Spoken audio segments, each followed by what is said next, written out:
ஹரே கிருஷ்ணா. பாத்ரபத மாதம் என்றழைக்கப்படும் ஆவணி மாத மாஹாத்மியத்தின் 22ஆம் நாள் கதை. இன்றைய கதை தொடரை துவங்கலாம்.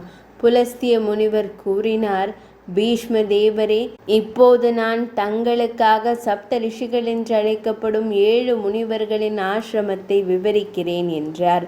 அத்ரி, வசிஷ்டர் பிரதானம், அதாவது புலஸ்திய, புலக, கிரது, ஆங்கீர, கௌதம, சுமதி, சுமுக, விஸ்வாமித்ர, ஸ்தூல்ஷிர, சம்பர்த்த, பிரதர்த்தன, பைரப்ய, ப்ரகஸ்பதி, சவன், காஷ்யப, பிருகு, துர்வாச, ஜமதக்னி, மார்க்கண்டேய, கலாவ, உஷ்ண, பரத்வாஜ, யவக், ஸ்தூலஷ்ட, மகாத், ஸ்வக், ஸ்தூலஷ்ட, மகாத், ஸ்வல், தௌம்ய, சதானந்தர், அத்ரி, ஜமதக்னி, பரசுராமர், அஷ்டகர், கிருஷ்ண துவைபாயனர். இந்த ரிஷி முனிவர்கள் அனைவரும் தங்கள் மைந்தர்கள் மற்றும் சீடர்களுடன் புஷ்கரத்திற்கு வந்து சப்த ரிஷிகளின் ஆசிரமத்தில் தங்கி புலன்களில் கட்டுப்பாடு, மன நிறைவு போன்ற உணர்வுகளின் விதிகளை பின்பற்றி மிகுந்த முயற்சியுடன் தவம் செய்தார்கள்.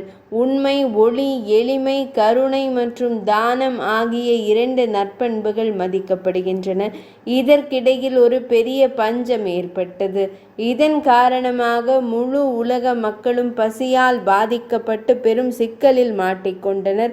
அதே நேரத்தில் அந்த முனிவர்களும் துன்பங்களை எதிர்கொள்வதை கண்ட அப்போதைய மன்னர் தனது குடிமக்களை பராமரிக்க அலைந்து திரிந்தவர் துக்கத்துடன், முனிவர்களே, பிராமணர்களுக்கு சிறந்த தொழில் எது என்றார். எனவே நீங்கள் என்னிடமிருந்து நன்கொடைகளை பெற வேண்டும். நல்ல பசுக்கள், நெய் மற்றும் பாதுமை கொட்டைகள், பாதி தானியம், நெய், பால், பாதி சாறு, பாதி ரத்தினங்கள், தங்கம் மற்றும் பால் கொடுக்கும் பசுக்கள், அவற்றை என்னிடமிருந்து எடுத்து கொள்ளுங்கள்.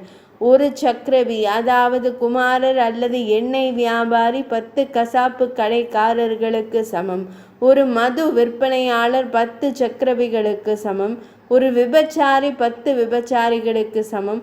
ஒவ்வொரு நாளும் 10,000 கொலை குருக்களை கட்டுப்படுத்தும் ஒரு அரசர் சமிஸ்ரா போன்ற நரகத்தில் சமைக்கப்படுகிறார். எனவே அரசரே, இந்த தானத்துடன் நீங்கள் இங்கிருந்து புறப்பட வேண்டும். நீங்கள் ஆசீர்வதிக்கப்படுவீர்கள். சென்று இந்த தானத்தை மற்றவர்களுக்கு கொடுங்கள். இதை கூறி அவர்கள் சப்த ரிஷி காட்டிற்கு சென்றனர். அதன் பிறகு மன்னரின் உத்தரவின் பெயரில், அதாவது அமைச்சர்கள் அத்தி மரத்தின் பழங்களை தங்கத்தால் நிரப்பி பூமியில் சிதறடித்தனர். சப்த ரிஷிகள் அங்கு வந்து உணவு தானியங்களை பறித்து தங்கள் கரங்களில் இருந்த பழங்களையும் எடுத்தார். எனவே மகிழ்ச்சியையும் நித்திய பதவியையும் விரும்புபவர் இதை ஒருபோதும் எடுக்கலாகாது. இதை கேட்ட வசிஷ்ட மாமுனிவர், இந்த உலகில் செல்வம் குவிவது தவம் குவிப்பதை விட சிறந்தது என்று கூறினார். அனைத்து வகையான உலக குவிப்புகளையும் துறப்பவரின் அனைத்து துன்பங்களும் அமைதி அடைகின்றன. மகிழ்ச்சியாக இருக்கக்கூடிய செல்வத்தை குவிப்பவர் யாரும் இல்லை. ஒரு பிராமணர் சொத்துக்களை துறப்பது போல அவரது பிரம்ம தேஜஸ் திருப்தியால் அதிகரிக்கிறது. ஒரு பக்கம் வறுமையும் மறுபுறம் ராஜ்யமும் தராசில் எடை போடப்பட்டது. பின்னர் வறுமையின் அளவுகோல் ராஜ்யத்தின் அளவுகோலை விட கனமானது. இதை கேட்ட கஷ்யப முனிவர் செல்வத்தையும் சொத்துக்களையும் வாயில் போட வேண்டும் என்று கூறினார். வாய் ஒருவரை நரகத்தில் தள்ளுகிறது. எனவே நலனை விரும்பும் மனிதன் பேரழிவு வழிகளிலிருந்து விலகி இருக்க வேண்டும். மதத்திற்காக செல்வத்தை குவிக்க விரும்புபவருக்கு அந்த ஆசையை துறப்பது சிறந்தது. ஏனெனில் சேற்றை தொடாமல் இருப்பது அதை பயன்படுத்துவதையும் சுத்தம் செய்வதையும் விட சிறந்தது என்று கருதப்படுகிறது. மற்றவர்களுக்கு செல்வத்தை துறப்பது மட்டுமே நித்திய மதம். அதுவே ஒருவருக்கு முக்தியை அடைய உதவுகிறது. ஒரு மனிதன் உடல் வயதாகும் போது அவனது பற்களும் கூந்தலும் நரைக்கும். ஆனால் செல்வம் மற்றும் வாழ்க்கையின் நம்பிக்கை வயதாகும் போது கூட அது என்றென்றும் பழையதாகவே இருக்கும் என்று பரத்வாஜ முனிவர் கூறினார். ஒரு தையல்காரர் ஒரு துணியில் ஊசியால் நூலை செருகுவது போல உலகத்தின் நூல் ஆசை என்ற ஊசியால் விரிவடைகிறது. ஆசைக்கு முடிவே இல்லை. அவரது வயிற்றை நிரப்புவது கடினம். எனவே ஆசையை துறப்பதுதான் சரியான விஷயம். பின்னர் கௌதம முனிவர் கூறுகையில், புலன்கள் மூழ்கும் போது அனைத்து மனிதர்களும் சிக்கலில் விழுவார்கள். இதயத்தில் திருப்தி உள்ளவருக்கு செல்வம் எல்லா இடங்களிலும் நிறைந்திருக்கும். காலணிகளில் கால் வைத்திருப்பவருக்கு முழு பூமியும் தோலால் ஆனது.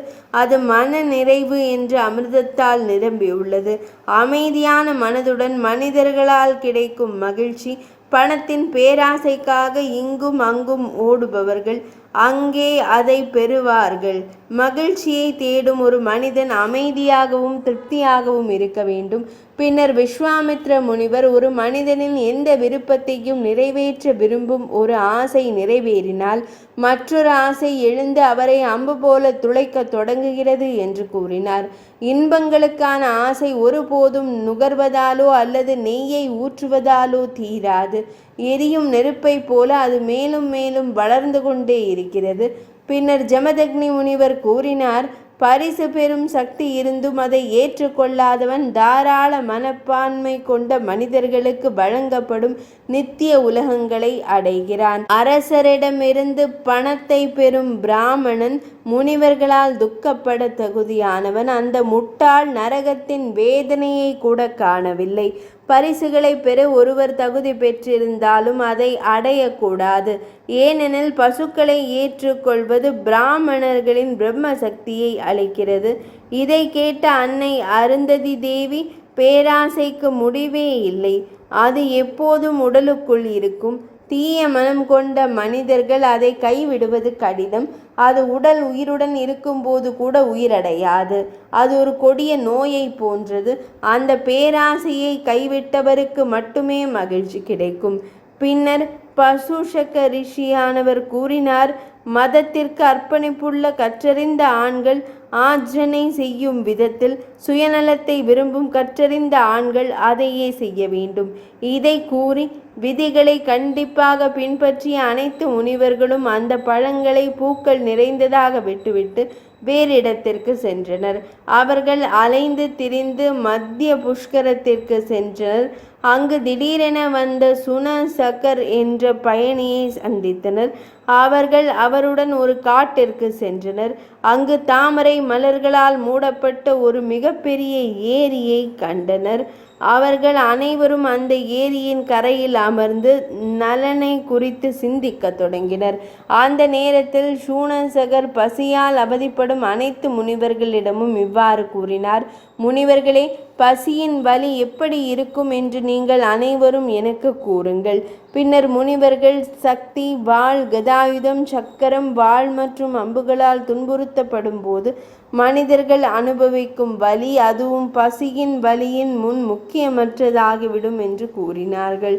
ஆஸ்துமா, இருமல், காச நோய், காய்ச்சல் மற்றும் வலிப்பு போன்ற நோய்களால் பாதிக்கப்பட்டவர்கள் அவற்றை விட பசியின் வலியை அதிகமாக காண்கிறார்கள்.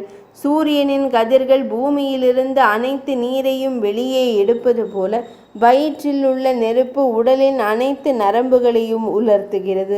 பசியால் அவதிப்படுபவர் தனது கண்களால் எதையும் காண இயலாது. அவரது முழு உடலும் எரிந்து வறண்டு போகிறது.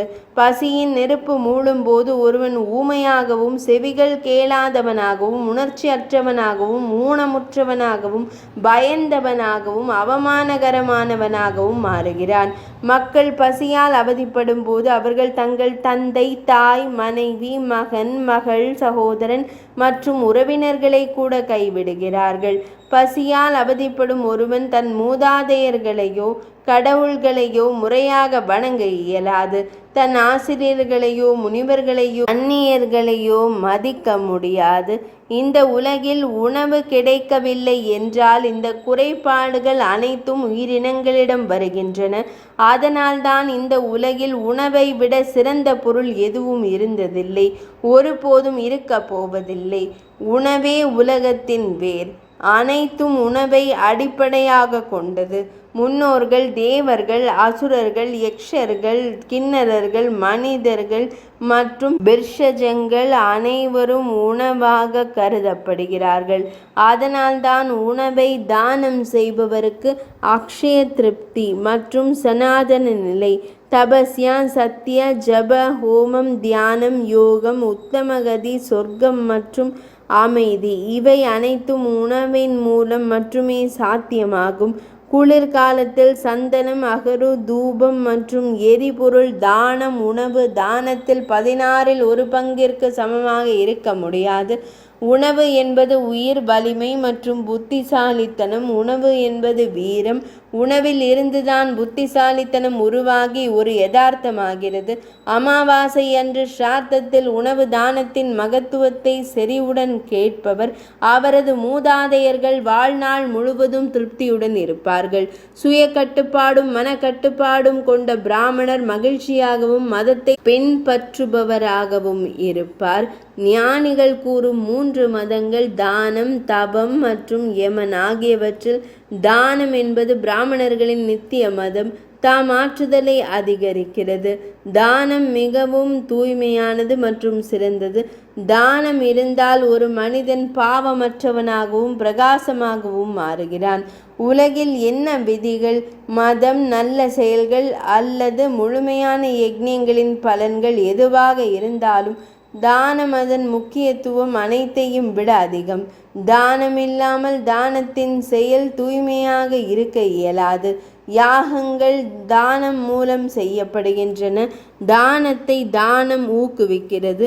புலன்களை கட்டுப்படுத்தாத ஒருவர் காட்டில் வாழ்வதால் என்ன பயன்? மனதையும் புலன்களையும் நன்றாக கட்டுப்படுத்திய ஒருவர் தனது வீட்டை விட்டு வெளியேறி ஆசிரமத்தில் வாழ வேண்டிய அவசியமில்லை. புலன்களை கட்டுப்படுத்த தெரியாதவர்கள் வேதங்களை வீணாக படிக்கிறார்கள்.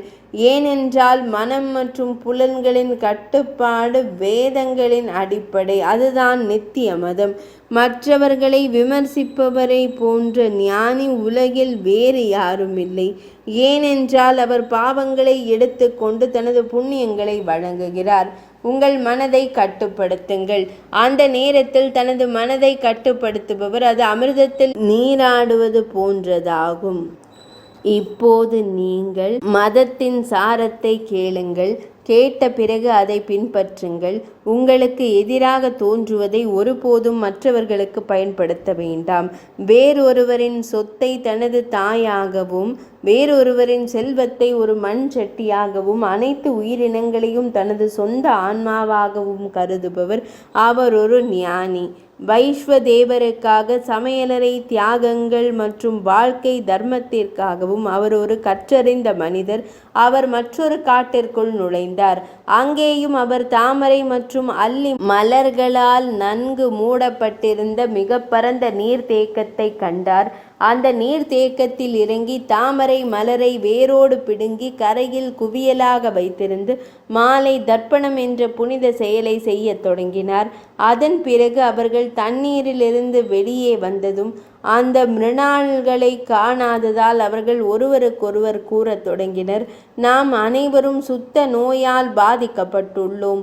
ஒரு பாவியும் கொடூரனுமான ஒருவன் மிருணாள்களை திருடிய சூழ்நிலையில் இந்த வழியில் எதையும் கண்டறிய இயலாத போது முதலில் கஷ்யப முனிவர் கூறினார், மிருணாள்களை திருடியவர் எல்லாவற்றையும் திருடியதற்காகவும் கடையில் வைக்கப்பட்டிருக்கும் பொருளின் மீது ஆசைப்பட்டு பொய் சாட்சியம் அளித்ததற்காகவும் குற்றவாளியாக இருக்க வேண்டும்.